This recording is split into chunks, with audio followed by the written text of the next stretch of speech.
Şu görmüş olduğunuz yer Çelmik, Pettakkaya mahallesinde terk edilmiş bir mermer ocağı.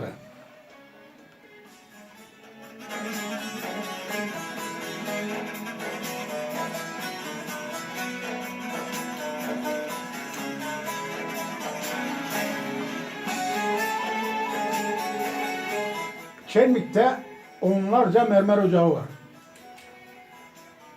Bu gördüğünüz mermer ocağı Çelmik'te açılan ilk mermer ocağıdır.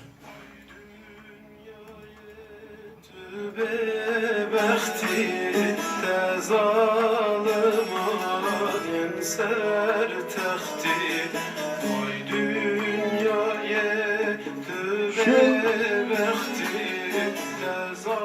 gördüğünüz yer Pettakkaya Dağı.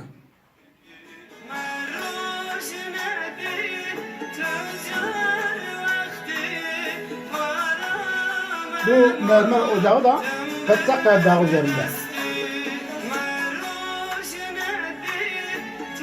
Terk edilmiş mermer ocağında yer yer böyle su birikintileri oldu.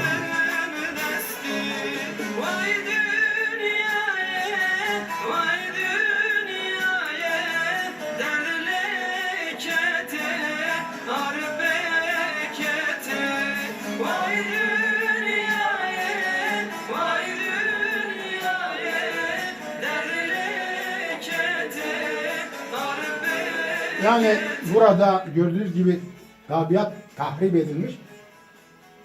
Tahrip edilen yere herhangi bir bitki, ağaç dikilmemiş.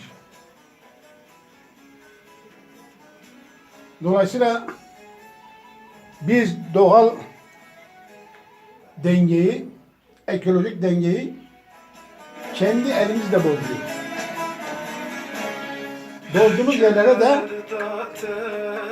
Bozduğumuz yerlerde de tamiratını yapmıyoruz. Bu ise doğru değil tabii.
Burası da yine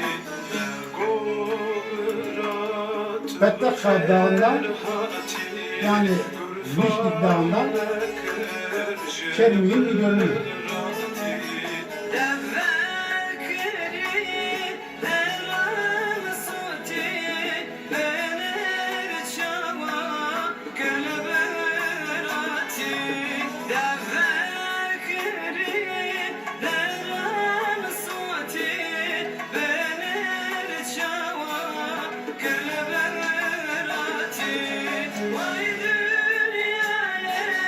Vay dünyaya, derlekete,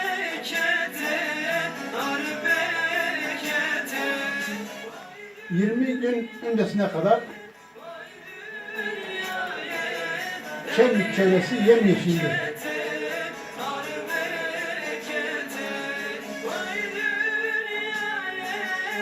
Ama şimdi ağaçlar yaprak dökmüş.